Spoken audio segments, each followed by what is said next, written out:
안녕하세요. 토목 엔지니어 돌정입니다. 2월 26일 주간 토목 소식 시작하겠습니다. 주간 토목 소식은 일주일간 있었던 토목계 소식을 월요일에 전해드리는 영상입니다. 자, 먼저 KSC 스마트 위클입니다. 탑스토리는 노후 인프라 마스터 플랜 시급하다. 토목학회 신임 회장 정춘기 회장님이 대한경제 신문에 인터뷰를 한 내용입니다. 노후 인프라 마스터 플랜이 이제 필요하고 이것을 대통령실에 컨트롤 타워가 있어야 된다, 이런 주장이죠. 2030년이 되면 앞으로 한 6년 정도 남은 거죠. 댐, 항만, 상하수도, 교량 등 국내 인프라 시설 10개 중 4개가 30년이 넘는 노후 시설물이 된다. 시설물은 30년 정도를 그 노후의 시작으로 보는 것 같아요, 그죠? 가장 심각한 건 댐이다. 그래서 댐이 비교적 오래전에 다들 만들어졌죠. 그래서 뭐 공동구, 뭐 항만 이런 상하수도, 교량 등도 시차를 두고 노후화의 길에 접어든다는 얘기인데, 미국 같은 경우에는 미국 토목학회 즉 ASC에서 4년에 한 번씩 자국의 인프라 시설에 대한 성적표를 매기고 발표를 하거든요. 이게 왜 그러냐면은 우리나라도 그렇지만 부처 간에 관리하는 시설들이 좀 다르다는 얘기죠. 특히 우리나라는 사일로 이펙트를 갖고 부처 간에 완전히 다른 어떤 그 경향을 보이는 거죠. 그래서 실제로는 협력도 잘 안 되고 그러는 건데, 뭐 그런 의미 때문에 전문가 단체인 토목학회에서 전국에 있는 인프라 시설들에 대해서 평가를 하고 이제 계획을 세우는 그런 일을 해야 되는데, 뭐 미국은 오래전부터 토목학회에서 해 왔었는데 국내에서는 그런 게 법적으로 안 되는 거잖아요. 그래서 대통령 직속으로 국가인프라위원회를 만들어야 된다, 뭐 그런 주장을 하시는 거죠. 자, 그래서 여기 보면은 인프라 정책의 정부 차원의 논의와 결정을 위해서는 국토교통부뿐만 아니라 환경부, 해양수산부, 행정안전부, 산업통상자원부, 과학기술, 이런 부처들이 다 인프라와 관련이 있는 부처들이에요. 다 부처가 모두 관련되어 있으면 이를 총괄하는 컨트롤타워, 즉 국가인프라정책위원회를 민간 분야의 전문가를 포함하여 대통령실 산하에 두는 것이 당연하다, 라는 얘기죠. 우리나라는 대통령이 뭐라고 한마디 해야지 부처 간에 서로 협력이 되지, 국무총리도 그게 사실상 힘들다고 하더라고요. 뭐 그런 의미에서 대통령실 직속 위원회를 설치해야 된다, 이런 주장을 하신 거죠. 자, 그 다음은 학회 소식인데요. 영문 논문집 2026년 특별호 제안서 접수를 안내를 하고 있고, 올해 9월 30일까지, 내년 특별호니까 9월 30일까지 제안을 받고 있고, 그 다음에 2024년 여대학원생 공학연구팀제 지원사업 연구팀 모집이 3월 12일까지 받고 있고, 그 다음에 토목학회와 경기주택도시공사가 성남 분당신도시 세미나를 개최하는데 2월 27일 내일이네요. 열린다는 소식이고, 전해드렸던 소식이죠. 그 다음에 요거는 한번 보도록 하겠습니다. KSCE 이슈톡 콘서트 해갖고 두 번째 지지난주인가요? 챗GPT 세상이라고 해갖고 챗GPT를 소개하는 그 정도의 발표가 있었는데, 이번에는 상세 활용법을 교육을 한다고 합니다. 그래서 온라인으로 2월 29일이네요. 목요일 2월 29일 4시부터 5시까지 줌으로 한다고, 신청을 아마 해야 될 겁니다. 신청을 하면은 줌 방번호하고 비밀번호가 오는 걸로 알고 있습니다. 여기에 이렇게 신청하기가 있네요. 회원하고 회원. 다음은 이제 사이언스 꼭지인데요. 챗 위드 RTX, 요거는 제가 엔비디아가 PC에서 돌릴 수 있는 챗 서비스를 시작했다, 하는 걸 전해드렸고, 두 번째 사이언스 꼭지 바닷속 휙휙 전기가 쑥쑥 헤엄치는 발전기라고 되어 있는데, 요게 지금 보면은 바닷속 전기를 만드는 건데, 이런 식으로 이렇게 비행기처럼 생겼는데 여기 비행기가 아니라 물속이죠, 물속. 수중발전기, 스웨덴 신재생 에너지 기업이 수중발전기 드래곤 12를 개발했다고 합니다. 여기 보면은 실제로 얘가 이렇게 팔자로 움직이는 건 다른 이유가 있고요. 효율을 높이기 위한 거고, 실제로는 여기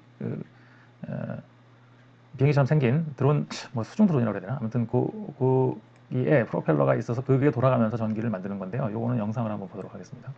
요 기업이 아까 그 스웨덴 기업, 이렇게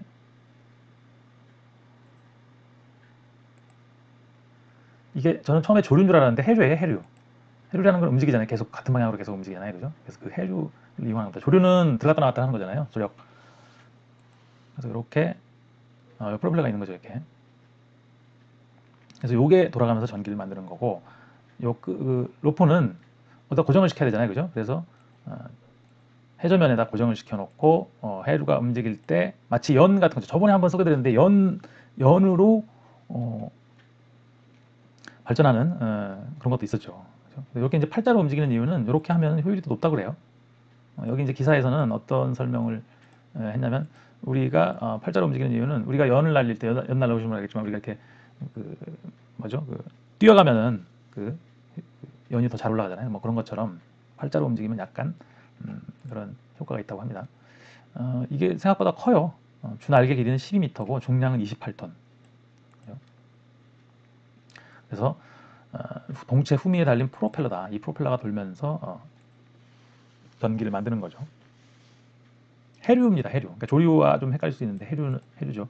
그 해류가 우리나라에도 해류가 있다고 하더라고요. 자, 이게 이제 조력 발전이라고 있고, 이게 이제 조금 이제 우리 발전에 대해서 조금 알아야 되는데, 우리 시화호 조력 발전소 있잖아요. 조력 발전. 그 다음에 조류 발전도 있어요. 조류 발전. 그럼 얘는 이제 해류예요. 해류. 조류 발전은 이제 조수간만의 차를 이용하는 거죠. 물이 들어왔다 나갔다 하는 거잖아요. 근데 얘는 조력 발전은 이제 시화호가 방조제가 있잖아요. 이렇게요. 방조제가 있어서 자, 물이 들어오면 이렇게 물이 수위가 이렇게 높을 때 얘를 물이 들어올 때는 문을 열어갖고 이쪽에 이제 시화호겠죠. 이게 이제 방조제고 물이 들어올 때 문을 열어놔갖고 물이 들어오도록 만든 다음에 나갈 때 문을 닫아버리는 거죠. 그럼 얘가 물이 빠지겠죠. 바깥쪽은 물이 빠진다 이렇게. 우리나라 서해안은 9m예요. 조수간만의 차가 9m 꽤 높죠. 그러니까 9m의 낙차를 이용합니다. 그래서 얘를 이제 물을 수도차가 생기면 에너지가 생기겠죠, 그죠? 그래서 얘를 흘려보내면 높은 곳에서 낮은 곳으로 흐르려고 하죠, 물은. 그럴 때 여기서 이제 터빈을 돌리는 거죠. 물을 통과시키면서 물이 흐르면서 얘를 터빈을 돌리는 거고, 조류 발전도 있기는 합니다. 조류 발전은 이런 대규모의 이런 쭉 이렇게 시화호도 이렇게 방조제가 있잖아요. 물을 가둬야 되니까. 그죠?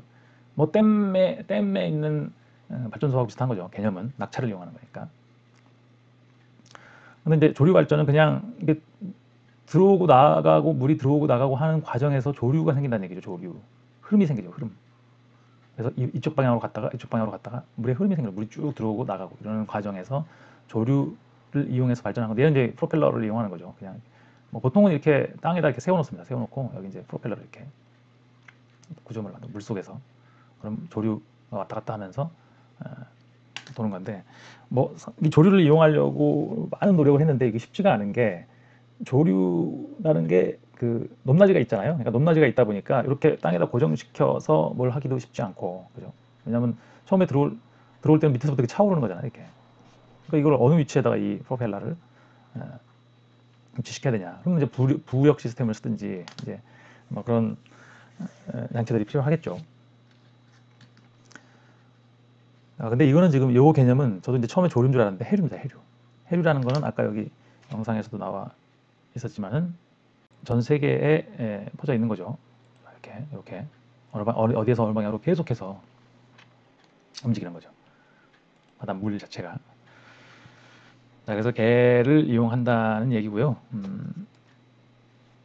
여기 보면은 조류도 이용할 수 있다고 나와 있는데, 제가 보기엔 조류는 쉽지 않을 것 같아요. 왜냐하면 한 방향으로 흐르지 않으면, 이게 지금 연 같은 건데 이쪽 방향으로 이렇게 쭉 흘러야지 계속 이렇게 매달려 있는 거잖아요. 이렇게. 근데 이게 조류는 들어왔다 나갔다 하니까 반대 방향으로 또 움직여야 되는데 그렇게 다시 저 위로 뜰 수가 있느냐는 얘기거든요. 그래서 그런 게 좀 힘든 거는 같고, 아무튼 조류도 할 수 있는데, 해류와 조류를 만들 수 있는 잠재적 발전 용량은 600기가와트다. 전 세계 원자력 용량이 400기가와트를 넘지 않기 때문에 대안이 될 수 있다라는 얘기인데, 저렇게 물속에 있을 때 이제 배하고의 충돌 문제, 그래서 그런 것들을 표시를 해야겠죠. 여기는 저런 발전기가 있으니까 돌아가라, 뭐 이런 표시 같은 것도 필요할 것 같고, 그렇습니다. 아무튼 해류를 이용한다. 아무튼 자연의 현상을 이용한다는 거겠죠.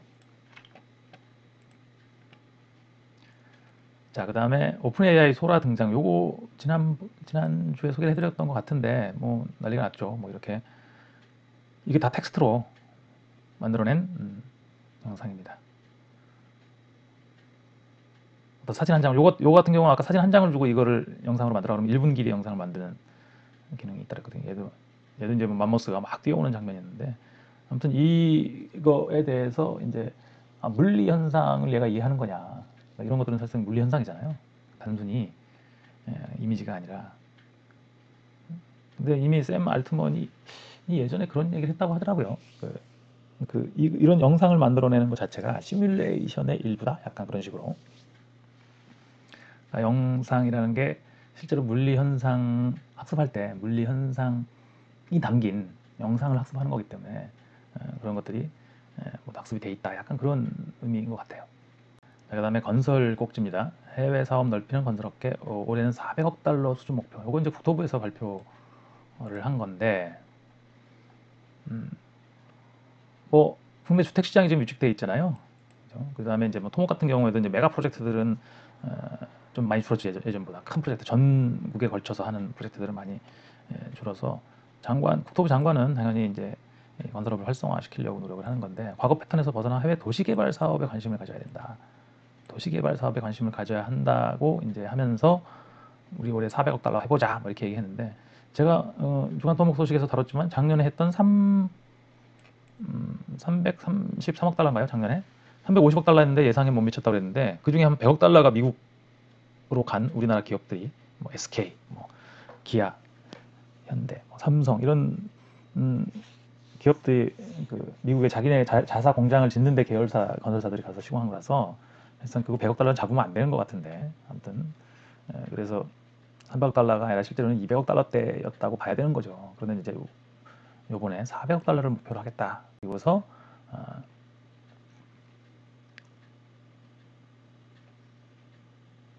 여기 나와 있죠, 그죠?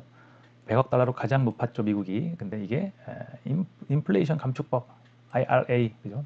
자국 내에 들어와서 공장을 짓고 사업을 해라, 뭐 약간 그런 미국의 요구잖아요. 국내 기업이 현재 자동차, 배터리, 반도체 공장을, 그래서 실제로는 230억, 3억 달러 수준에 불과하다. 아무튼 적극적으로 지원을 하겠다고 국토부가 하는데, 도시개발 사업으로 전환을 하려고 하는데, 우리나라도 그렇지만 결국은 도시개발 사업 자체가 이제 인프라를 까는 거잖아요. 그래서 단순히 이제 단지를 조성하는 걸로, 그러니까 집을 짓기 위한 토공부터 시작해서 도로를 깔고 뭐 상하수도 집어넣고 전력망 구성하고 이런 것까지 할 건지, 안 그러면 그 위에 집을 짓는 것까지, 빌딩을 짓는 것까지 할 건지, 그거에 따라서 조금 다를 수 있거든요. 왜냐하면 집을 짓고 이런 거는 사실상 주택 경기죠. 경기라는 건 항상 부침이 있잖아요. 단지를 조성하는 건 정부에서 하는 거고, 집을 짓고 이런 거는 민간에서 하는 거기 때문에, 국내에서도 당연히 이제 LH 같은 데서 자기들이 주거 시설을 짓기도 하지만, 사실상 단지를 조성해놓고, 그러니까 기반 시설을 닦아놓고 그 땅을 분양을 하는 걸로 끝나는 경우도 많잖아요. 그래서 어느 부분을 목표로 할 건지, 이런 것들 전략적 정책들이 좀 필요한 걸로 보여집니다. 해외 건설은 과거 패턴을 벗어나지 못하고 있다, 그러면서 도시개발 사업을 새로운 것처럼 얘기했는데, 뭐 새로운 건 아니죠. 새로운 건 아닌데, 아무튼 뭐 새로 장관에 부임하면은 뭔가 예전 정책과 다른 것들을 추진해야 되니까 이런 얘기를 한 거는 같습니다. 자, 그 다음에 인천 1호선 송도 809 현장, 요거 지난주에 제가 한번 다뤘던 것 같고요. 대구 경북 신공항철도 국토부 예타 사업 선정, 이것도 지난주에 다뤘던 것 같고, 그 다음에 지난해 한반도 지진 106회 전년비 38% 증가, 요거 한번 보겠습니다.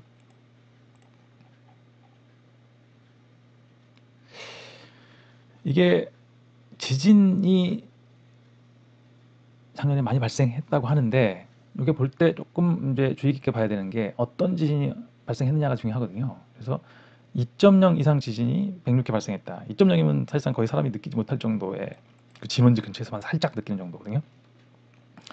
106회 발생했다는 것으로 집중됐고, 이 중 가장 강력했던 지진은 5월 15일 강원도 동해 해역에서 발생한 4.5였다는 거고요.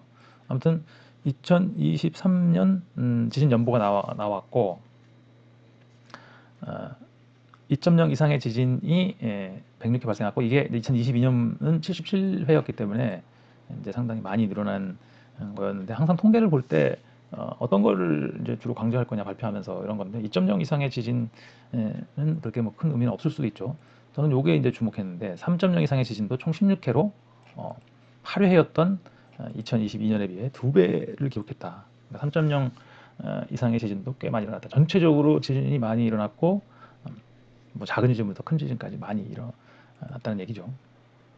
우리나라에서 가장 큰 지진은 5.8이었죠. 5.8.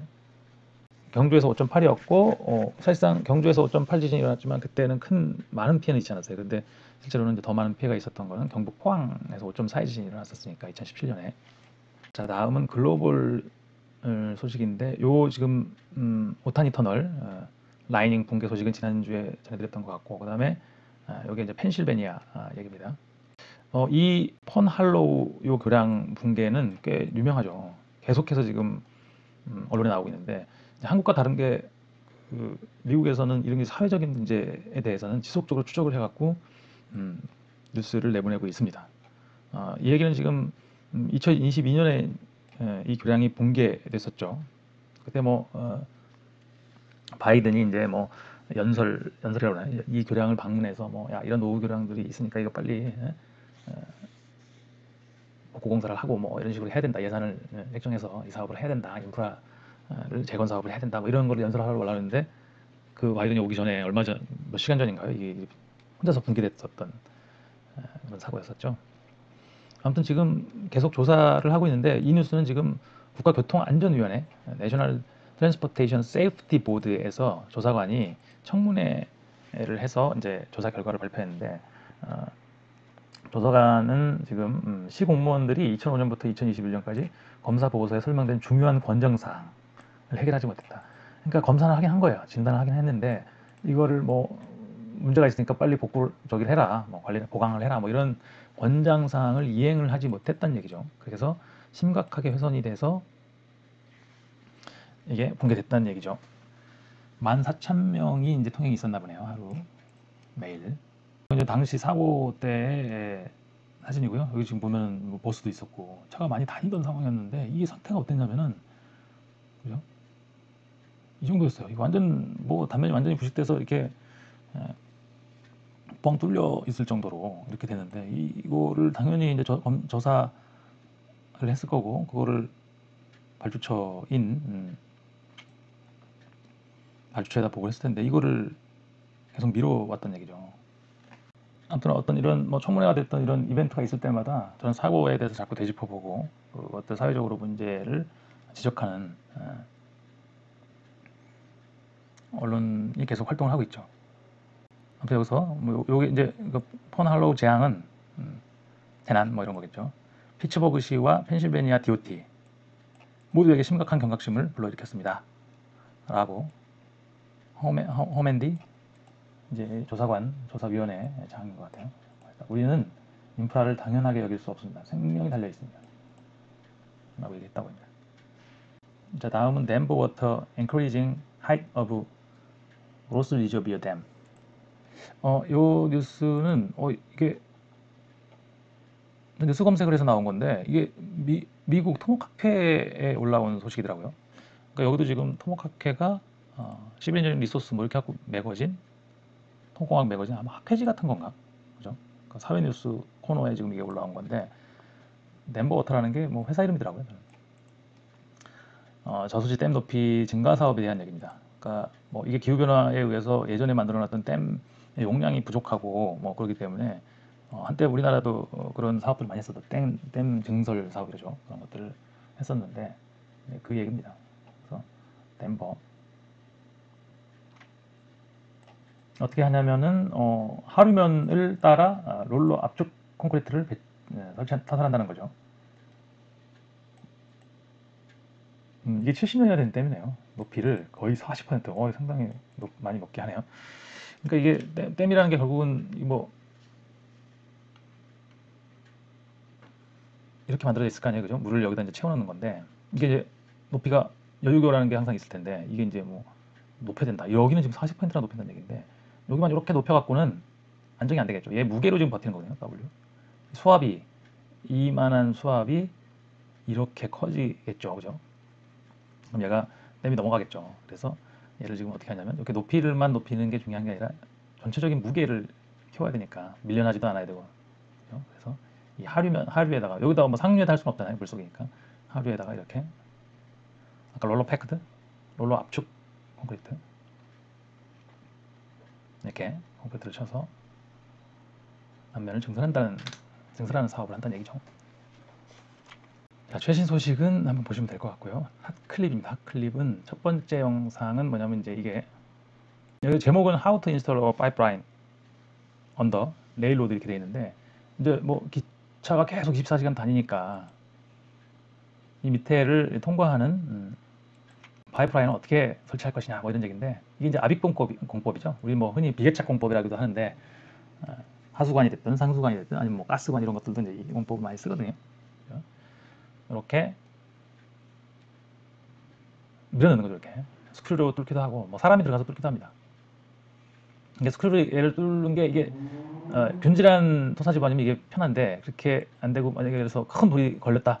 그럼 스크류로 해결이 안 되거든요. 그럼 사람이 들어가서 해결을 해야 됩니다. 자, 여기도 나오죠. 이렇게 사람이 들어가서 관이 이제 뭐 사람이 들어가려면 한 800, 900 정도 다이아 해가지고 사람이 들어가서 인력으로 굴착해야 되는 거죠. 아주 토사만 있으면 뭐 이렇게 스크류로 해갖고 해도 되는데 그렇지 않은 것들은 사람이 직접 들어가서 일을 한다는 거죠. 자, 그런 소개를 하는 영상이었고요. 두 번째는 국가철도공단 공식 홍보 영상이 올라왔는데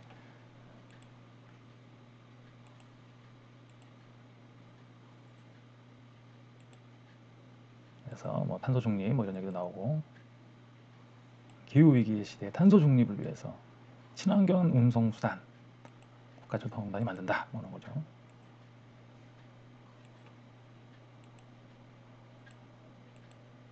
그래서 교량 가설하는 것도 많이 나오고 뭐 터널 얘기도 나오고요. 역사 얘기도 나오고.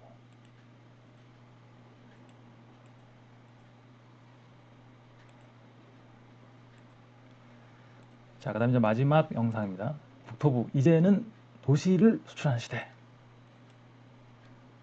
여기 아까 그 건설 꼭지에서도 다뤘던 얘기인데 이제 앞으로는 도급만 해서는 안 된다 뭐 이런 얘기인데 뭐 이런 행사를 국토부에서 했던 모양입니다. 해외 건설 사업의 패러다임을 바꿔야 된다. 실제 패러다임을 뭐 그 도시 사업을 할 거냐 뭐 아니면 그죠? 교통시설 그다음에 뭐 교통시설이라고 하면 이제 막 큰 교량 또는 뭐 철도 뭐 그런 얘기인데 400억 달러를 하자 사람들이 많이 모여서 그런 행사를 한 내용을 국토부에서 올린 영상입니다. 자, 이상으로 KSC 스마트 위클리를 마치고요. 트위터 쪽으로 좀 넘어가 보도록 하겠습니다. 자, 그 다음은 중국 리신샤 교량 붕괴 사고, 요게 지난주에 있었던 사고거든요. 요것도 제가 설명 영상을 만들었거든요.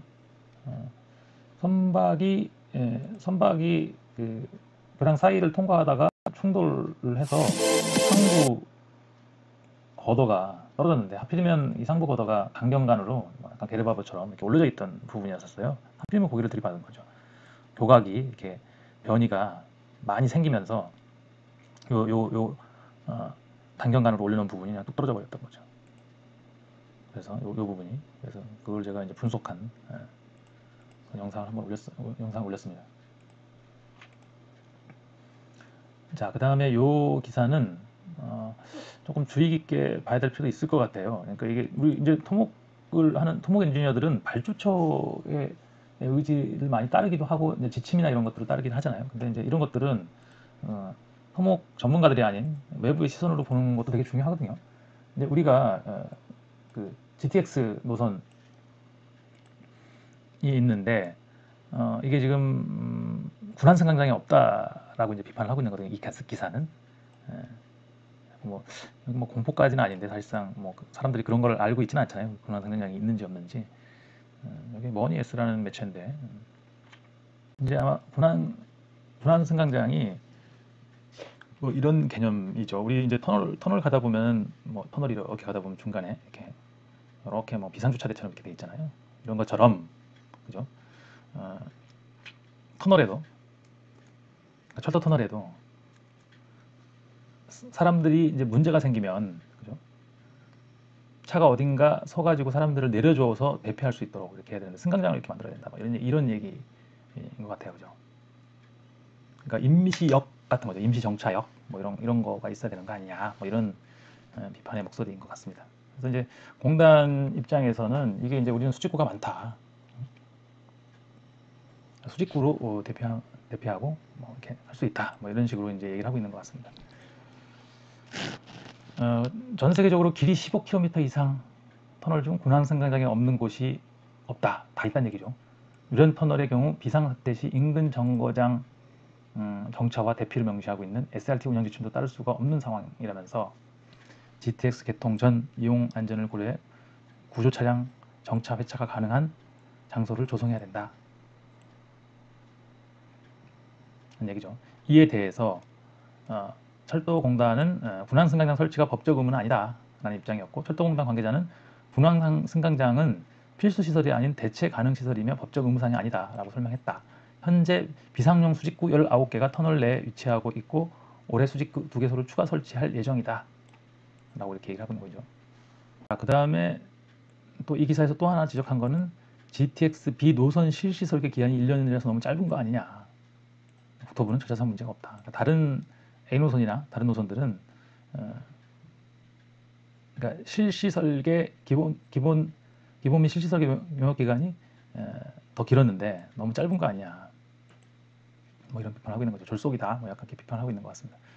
자, 다음 소식은 이 소식인데요. 이게 마이크로소프트가 코파일럿이라고 해서 이제 AI를 탑재했죠. 뭐 오피스 제품들에 탑재했는데 그걸 이제 테스터들이 테스트를 한 결과가 나왔나 봐요. 그래서 1인당 $30, 3만 원이 넘는 돈이죠. 거의 4만 원에 가까운 돈인데 그 돈을 내면서까지 이 서비스를 써야 되냐, 약간 뭐 그런 식의 기사인데, 그래서 테스터들이 테스트를 해본 결과를 약간 소개하는 이런 기사입니다. 그래서 그러니까 문장을 만들어주고 이런 건 좋다. 그런데 아직 엑셀이나 PPT는 혹시 그림을 그리는 개념이잖아요. PPT의 기능은 좀 부족하다. 약간 그런 결론을 입니다. 문장을 만들어줘, 회의를 요약하고 이런 거는 좋은데 엑셀이나 이런 거는 테이블 만들고 막 이런 거잖아요. 그래서 그런 거는 이렇게 쓸만하진 않다. 기대했던 것보단 좋진 않다, 뭐 이런 얘기입니다. 그 다음 소식은 해저에서 3D 프린팅 기술을 이용하는 거예요. 그렇죠. 수중 콘크리트를 치긴 칩니다. 사람들은 물속에서 어떻게 콘크리트를 치냐 그러는데 실제로는 수중 양생이라는 것도 있고 물속에서도 충분히 콘크리트가 양생이 됩니다. 그래서 수중 콘크리트를 치는데 수중 콘크리트를 3D 프린터로, 왜냐하면 물속에서 수중 콘크리트를 치기가 쉽지가 않을 거잖아요, 그죠? 그래서 물속에서 하는 3D 프린팅 기술이 있다는 거죠. 그죠? 뭐 해저도시 건설도 뭐 이렇게 했는데 이런 건 아닌 것 같고, 파도초도 붕괴 없이 차곡차곡 쌓았는데 파도가 치는 거를 막아줘야겠죠. 막아주지 않으면 뭐 쉽지 않죠, 이게. 뭐 처음에는 얘도 이제 뭐 자체 무게가 있긴 하지만 물속에서는 또 가볍잖아요. 그래서 얘가 어떤 조류나 파도 이런 거에 대해서는 쓸려 나갈 수 있거든요. 그래서 아마 그걸 파도나 이런 걸 막아주고 뭘 해야겠죠, 하려면은. 이거는 어디에서 연구를 한 거죠? 한국건설기술연구원에서 연구한 결과를 발표한 모양입니다.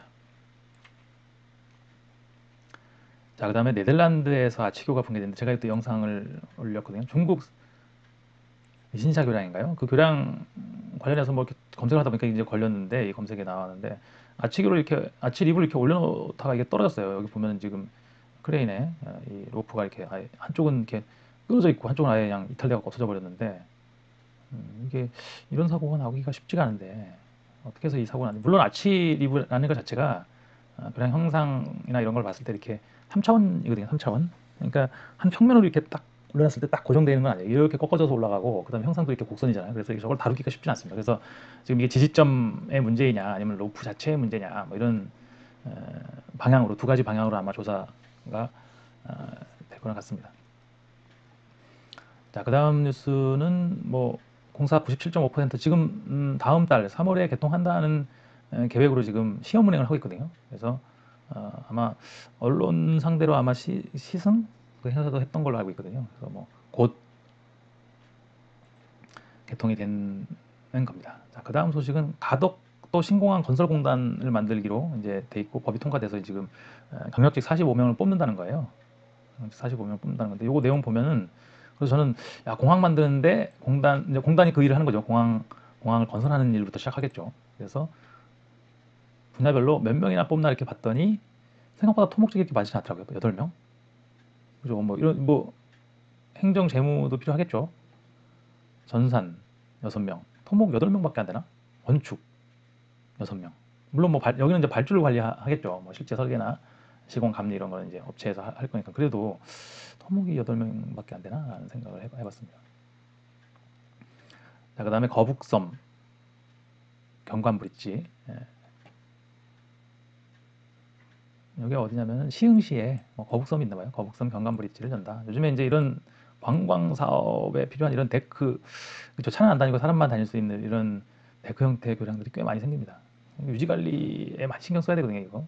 근데 우리나라 시특법이나 이런 걸 보면은 이런 것들 유지 관리를 이렇게 점검만 하도록 되어 있죠. 안전 진단이나 이런 거는 안 하는. 말하자면 이제 일종 시설이 아니에요, 이런 것들은 다. 근데 실제로 뭐 일종이냐 이종이냐가 경관 장애에 의해서 결정되는데 교량 같은 경우에는 이런 거는 상당히 내구성에 문제가 있는, 그러니까 심각한 환경에 영향을 받는 위치잖아요. 해상 교량이라는 게. 그럼 이제 그런 안전진단에서 지간으로 결정하는 게 아니라 얘가 얼마나 내구성에 영향을 받는 지역에 있느냐, 이런 걸 갖고 판단해야 되는 그런 것도 없어요. 그냥 지간이 짧으면 그냥 이종인 거죠. 아마 이런 건 종외로 들어갈 것 같은데요. 왜냐하면 도로가 아니거든요, 도로가. 그러니까 이런 관광시설이나 이런 것들에 대해서 인프라를 어떻게 관리할 것인가 이런 것들이 조금 애매합니다. 자, 다음 뉴스는 60대 고용률 사상 처음 58% 돌파. 남성은 건설업, 여성은 돌봄은 많아. 그러니까 이게 지금 평균 수명이 늘어나면서 사실상 60대 은퇴하고도 일을 해야 되잖아요, 그죠? 예를 들어서 뭐 30년, 그러니까 대학 졸업하고 남자의 경우 뭐 군대 갔다 오고 그러면 거의 30에 이제 취업을 한다 그러면은 취업을 하기 위해서 30년을 준비한 거라고 보고, 그죠? 일을 30년을 한단 말이에요. 30세부터 60세까지. 그 다음에 은퇴한 다음에 더 30년을 살아요. 그러니까 30년 준비하고 30년 일하고 30년 은퇴 후 생활. 그러니까 이게 만만치 않은 거죠. 30년 나중에 은퇴 노후의 생활이. 그러다 보니까 이제 60대 고용률이 꽤 많이 올라갔다. 58% 처음으로 58%를 돌파했다는 얘기인데, 남성은 건설업 쪽에 많았다. 라는 얘기네요. 건설 아무나 할 수 있는 거니까 이게 아마 노동일 거는 같은데, 그러니까 건설 업종이 뭐 실제로 어떤 뭐 그 기능이죠. 기능을 보유한 사람도 필요하지만 그렇지 않고 그냥 잔심부름하는 인력도 필요한 거거든요. 그래서 실제로 오랫동안 여기 건설에 종사한 기능 인력들이 아닌 사람들도 뭐그 일손이 많이 필요해서 뭘 많이 이제 취업을 하는 모양입니다. 자, 그 다음에 요거는 현대건설이 불가리아라는 나라의 불가리아라는 나라의 대형 원전 건설 우선 협상자로 지정됐다는 거예요. 이건 상당히 그 코질로 도이 원자로 2기 추가 건설 입찰 조건을 유일 충족한 회사가 됐나 보네요. 이 경쟁이 현대건설과 미국, 네덜란드, 중국 두 곳, 중국은 또 2개나 참여했나 보네요. 근데 여기서 우선 협상자가 됐다. 뭔가 이게 좀 애매하죠. 야, 중국이 들어왔는데 가격 경쟁력 당연히 중국이 좋겠죠. 뭐 미국하고 네덜란드는 뭐 선진국이니까, 그죠? 이게 뭔가 이게 지금 우선 협상 대상자가 된 게 이제 수준한 건 아니고 최종 결정을 기다려야겠지만, 뭐 때문에 조건을 충족했는지 이거 좀 애매하거든요. 가격인지 기술인지. 사실상 뭐 가격하고 기술을 판단하겠죠. 회사의 뭐 신인도나 이런 것도 판단하겠지만. 아무튼 제가 이제 뭐 여기다가 코멘트는 우선 협상자가 된 후 협상을 잘해야 된다. 협상을 잘해야 되고, 그 다음에 또 뭐죠? 저가 수주가 아니었길 바라는 거죠. 저가 수주, 그러니까 수주를 목적으로 금액을 낮게. 더군다나 중국이 경쟁했었는데, 뭐 예를 들어서 기술력도 좋고 가격도 그러니까 기술력은 중국보다 좋고, 예를 들어서 가격은 뭐 선진국 미국하고 네덜란드보다 좋고 뭐 이런 식으로 우선 형성가 됐으면 좋은 거죠. 근데 그렇지 않고 뭐 너무 저가로 이렇게 해갖고 우선 협상자가 됐다 그러면 좋지는 않은 거죠. 자, 그 다음에 국내 건설 산업 해외 도급 아닌 개발 사업으로 돈 벌어야라는 건데 이제 국토부 장관이 아까 소개해드렸던 그런 행사를 국토부가 했었잖아요. 이제 그때 나온 얘기들을 이제 정리한 기사인데 이게 결국은 개발 사업을 한다는 얘기는 돈을 투자해야 된다는 얘기예요. 돈을 투자하려면은 뭐 시공사가 돈을 투자하는 거는 쉽지 않잖아요. 뭐 어마어마한 조단위, 보통 해외 사업 조단인데 결국 이제 PPP라는 건데 PPP를 하려면 금융이 받쳐줘야 되는데 한국 금융이 되게 약해요. 아마 해외 나가서 돈을 벌어오는 업종들을 쭉 리스트업을 하면은 금융이 최하위 수준입니다. 최하위 수준이고 우리나라 금융이 거의 다 뭐 주담대라고 하나요? 뭐 담보대출이죠. 거의 담보대출이기 때문에 어디 뭘 투자해가지고 돈을 벌고 이런 능력이 있지가 않아요. 그러다 보니까 이제 뭐 그 카인드라는 국토부가 카인드라는 뭐 기관을 만들어서 거기서 이제 뭐 보증을 서준다든가 뭐 약간 그런 사실상 그 PPP 사업이라는 거는 이 투자자가 계속해서 돈을 제대로 그 투입을 해가지고 시설이 만들어질 때까지 잘 운영을 할 거냐 이런 것들을 보는 거고 그 다음에 어, 돈을 투자했으면 이제 회수를 하려고 할 거 아니에요, 그죠? 돈 투자한 데서는.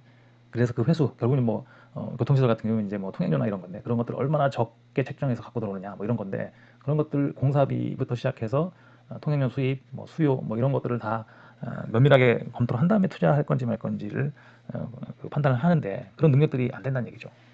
투자를 해야 되냐 말아야 되냐 이런 거 결정을 하려면 많은 그 노력들이 검토하는 노력들이 들어가는데 그런 것들을 할 필요가 없다. 그냥 뭐 부담되는 되게 쉽잖아요. 뭐 아파트 지금 가격이 얼마니까 뭐 그냥 담보대출 제일 편한 걸로만 돈을 버는 게 지금 현재 한국 금융의 현실이기 때문에 쉽지가 않습니다. 자, 그래서 자 2월 26일 주간 토목 소식 모두 마치도록 하겠습니다. 감사합니다.